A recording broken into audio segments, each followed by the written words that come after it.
Hey, what's up, y'all? Welcome back to the Fairly Decent Podcast. I am your host, Jason, and today we're going to do our monthly Fairly Decent playlist episode where we talk about new music, what's going on in music. And what I like to do is, sometimes I get suggestions, sometimes I just bring on, what I'm listening to. Sometimes it's a combination of both.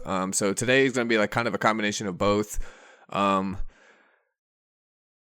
Last episode, I said I wasn't going to talk about this Drake and Kendrick Lamar thing that's been brewing up. And, I thought about it and I thought about it and I thought about it some more. And I, had some discussions with some people. And, I just came to the conclusion that, I'm just going to go ahead and talk about it because it sounds like people want me to talk about it. And, I refused at first because, like I said, I really care about the integrity of this podcast, and I really care about, what I'm putting out into the universe. And that was just, again, it still is one of those situations where I don't know shit about shit. You know what I mean? I hate when people talk about topics that they just don't know about. They don't know any of the details. They don't know the people involved. They don't know really anything except for what somebody else has, put on the internet. But I think we have enough details now, and we have enough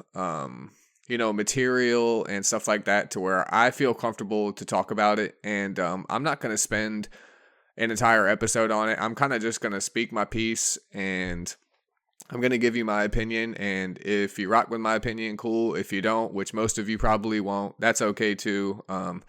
It is what it is.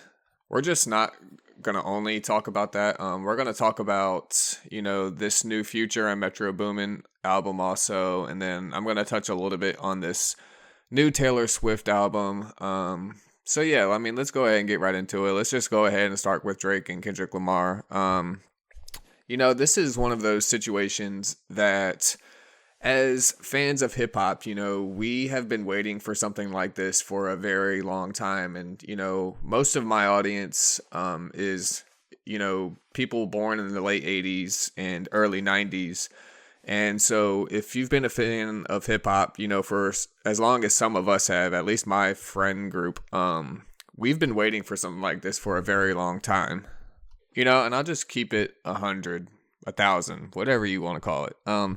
I don't have a bias towards either one of these artists. I obviously like one more than the other, but I don't have any stake in this competition. It doesn't matter to me. I just like to see good raps. I think that Kendrick Lamar, is a better rapper than Drake. I think Kendrick Lamar, makes better albums than Drake, but at the end of the day, I think Drake is a little bit more petty and a lot more invested in this beef than Kendrick Lamar. I think Drake kind of, at this point feels attacked from all sides, which is kind of dangerous, because you can't deny it. Drake is Drake. At the end of the day, Drake is Drake. That boy can cook. That boy can rap. That boy can make songs. And like I said, of the two, he is easily more petty and easily more invested in this beef. So, it might just come down to one of these things where, who is just going to be more petty. Honestly, rap beef is something that's so weird because, rappers all have this gigantic ego. Everybody wants to be the best. And, that's cool. That's kind of like what, hip hop was bred on. Like, who's the most braggadocious? Who's the better MC? Like, who can just do it the best? And, I think with this one, like I said, I think Kendrick Lamar is a better rapper. There's no doubt in my mind about that. But you can't deny Drake's song making ability. And when it comes to, rap beef and, diss tracks and all of this stuff, the main portion of it is the music. Without the music, the competition doesn't exist. At that point, it's just like a social media battle. And, me, as is a lot of people, I think are waiting on Kendrick Lamar. And I don't think it's fair to put Kendrick Lamar on a timeline, because he is one of the biggest rappers in the world. Like, he doesn't need, we as fans sometimes get lost in the sense that, you know, we are spoon fed and we are, you know, just given what we want all the time. And, you know, we have to remember that some of the greatest art takes a long time. And I think, you know, when it comes to this exchange in general, I think, you know, you have to be very calculated. You have to be very mindful of what you're going to say, how you're going to say it, and, you know, what you put out into the universe. I mean, on this channel, we talk about it all the time. You know, what you put out in the universe matters. And, you know, I think when it comes to making music like this, I think you have to be very calculated. You have to be very meticulous, and you have to be very, you know, mindful of what you're putting out. And it's really going to be interesting to see what Kendrick Lamar has to say, how he says it, and when he puts it out. Like I said, this is all just exciting to me because I'm just a fan of hip hop. So to me, if either one of them comes in here and kills the other one, I mean, it is what it is. You know, you have to call a spade at the end of the day. I do believe Kendrick Lamar to be the better MC, and I think it's going to change a lot of people's minds when he finally does drop. But, you know, we just have to wait and see. I don't have anybody leading or winning right now. That is never a thing to me. There's no, you're winning now you're winning. No, it's just, there's just an end result, and that's it. That's just my opinion. So I'm kind of going to leave that there. You know, take from it what you will, add to it what you will, and, you know, we'll just have to wait and see what happens. I mean, either way, I'm excited. This is exciting for hip hop. I'm glad that I found a way to talk about it without, you know, having to be biased or without having to, you know, just make stuff up at this point. You know, I mean, like I said, we have enough material. We have some music. We have a little bit of history of what's going on, you know, between Future and Drake, Metro Boomin, you know, the Weeknd's involved now, Rick Ross, you know, Kendrick Lamar. Sadly, J. Cole is out of the race, but, you know, it is what it is. I'm just excited. This is a great time for hip hop. It's a great time for music. So yeah, I'm gonna leave that there. All right, so now we've got that, you know, kind of out of the way. I do want to talk a little bit about this, you know, Future and Metro Boomin album, and I want to kind of steer it a little bit away from Future and kind of shed some light on Metro Boomin. You know, it's this hip hop thing that we follow. Sometimes gets so oversaturated with, you know, the same sound and the same, you know, content and the same just kind of general idea of making music. And I think, you know, Metro Boomin has created a sound for himself that a lot of people have emulated. So it sucks because that sound that they create is their sound. And so when you hear other people, you know, use that sound, you forget like who creates it. So when you come back to, you know, this Future and Metro Boomin sound, you're like, oh, it sounds like everything else. But, you know, you have to remember that like they created this sound, this whole, you know, trap style R&B / you know, just melodic rap. I think Metro Boomin right now is one of the best producers that there is right now, and I know I'm going to get slayed for that. It is what it is, guys. I don't care. Give me your opinion. I don't care. I know there's a million producers out there, and there's a lot of them that are great. I'm talking about mainstream, you know, accessible hip hop. I'm not talking about your friend who makes beats in the bottom of a basement somewhere and, you know, doesn't ever come out of a hole. He just lives down there and makes beats all day. I'm sure that dude is fire. I get it, you know, but I'm talking about accessible hip hop. I think Metro Boomin is one of the greats right now, and I think it's undeniable. I love his sound. If you haven't heard it yet, I don't exactly know how, but, you know, go back and listen to it. There's 2 albums out by Future and Metro Boomin right now. One is We Don't Trust You, and I think the other one is called We Still Don't Trust You, something like that. One's kind of more of a trap rap style album, and one of them is more of like this, like I said, this melodic rap R&B / you know, whatever sound album. They're both great. They're both excellent albums. Again, I get the idea. Like, I get people's response of it being repetitive. I get it, but you have to remember who created the sound. All right, let's get to it. I don't really want to talk about it, but I'm going to, because it is who it is, and they are who they are, and, whatever. I'm sure I'm going to get the request anyway, so I'm just going to talk about it now. Yeah, I'm talking about Taylor Swift. Her new album, what is it called?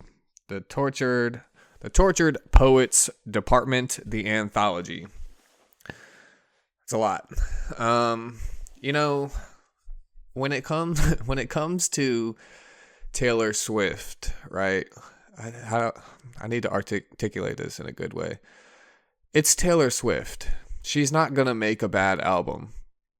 It is what it is. She has too much of a machine behind her. She has too many people that work on the project. She has, writers and producers and people who curate the projects. And there's just so many people behind making a Taylor Swift project that it's damn near impossible, to make a bad album for Taylor Swift. It's just, you'd have to be absolutely terrible to make an album that is bad with that much of a machine behind you. Do I think it's good? Sure. It's all right. I mean, it's Taylor Swift. It sounds exactly like what Taylor Swift makes all the time, and that's okay. I mean, there's nothing wrong with that. Like I said, people have a sound, they find a sound and it works and they keep the sound. Who cares? It's a good album. Does it blow my mind? No. Does it suck? No. There's some good songs on there. Jesus Christ, the whole thing is like, 31 songs. It's only been out since, I think, Friday, I believe. So, I really haven't had time to, digest it and actually, have enough to formulate an opinion. But I'll first listen. It's fine. It's okay. It's not terrible. Like I said, it didn't blow my mind. But, it is what it is. It's Taylor Swift. It's always going to have something for somebody on there. There's just, like I said, too big of a machine behind Taylor Swift to put out a album that's not good. So yeah, that's my Taylor Swift take. I really don't have anything else other than, yeah, it's fine. It's Taylor Swift. It's exactly what you expect. It sounds like Taylor Swift. It has every sort of essence of Taylor Swift. It has some songs with no drums like Taylor Swift. It has songs with way too much drums like Taylor Swift. It has songs that are soft. It has songs that are a little bit aggressive. It has songs that are slow. It has songs that are fast. It's Taylor Swift.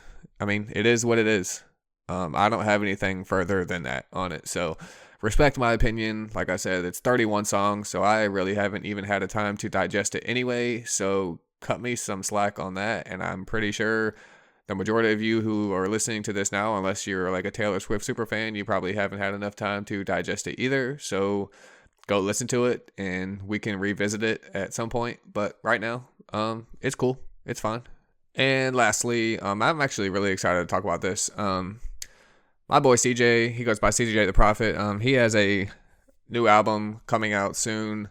I don't think I have a release date on it yet, so I'll just talk about it. And then when he gives me a release date, I'll kind of bring that here. But yeah, it's Packalucci's Volume 7. I've kind of seen this album kind of just grow over time, over the past few months.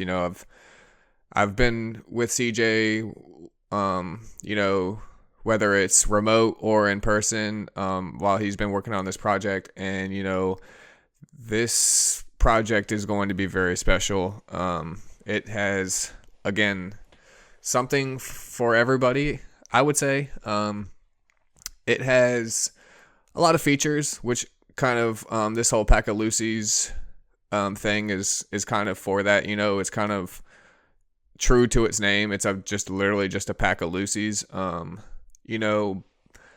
with CJ, again, like I described before, he's very conscious about projects that he puts out. He's very much in tune with his music making ability. And, when he creates a project, again, there's always an end goal in mind. So, if you haven't yet, go back. You can get these albums anywhere.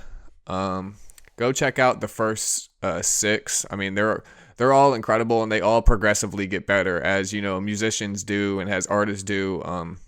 You know, there's something for everybody in all 6 of these projects. And, you know, I'm really proud of CJ for, you know, being very consistent, and he's very dedicated and very hardworking to making music and making the best music possible. And, you know, I always have to congratulate and salute CJ when it comes to stuff like this. The man works hard. He makes good music. So yeah, go and check that out, and I'll be back with a release date when I get it. I would have to imagine it's coming soon. It's done. And I've heard it. It's very, very, very good. But yeah, that's kind of where we're at this week. Like I always do, once a month, you know, we like to talk about music a little bit, because this podcast, you know, at its birth was always gonna have music involved in it. So it's nice to, you know, dedicate one episode a month, just to music, you know, kind of pull back from some of the serious stuff that we talk about often, you know. But don't worry, we're gonna continue that stuff. I think what we talk about on here is really important, and I think it's a much needed conversation sometimes for, you know, the people, again, who don't really have a place to go or don't have anyone to talk to. It's kind of nice, you know, sometimes just hearing somebody else's situation, and I'm perfectly fine with, you know, putting my situation out into the world. So yeah, we're going to continue that stuff moving forward. Thank you guys again for coming back this week. Thank you guys for, you know, subscribing and, you know, just coming back every single week. The support is phenomenal. I can't thank you guys enough. I try to thank you guys every single week. If I miss it, I'm sorry, but yeah, I mean, the support is phenomenal. The store is doing phenomenal. Just everything is so good right now, and I hope everything is good with y'all. So that's where I'm gonna leave it. Make sure you guys come back next week. I hope it's gonna be on Sunday. It might be on Monday, but just stay tuned. But yeah, I'll catch y'all next week. Peace.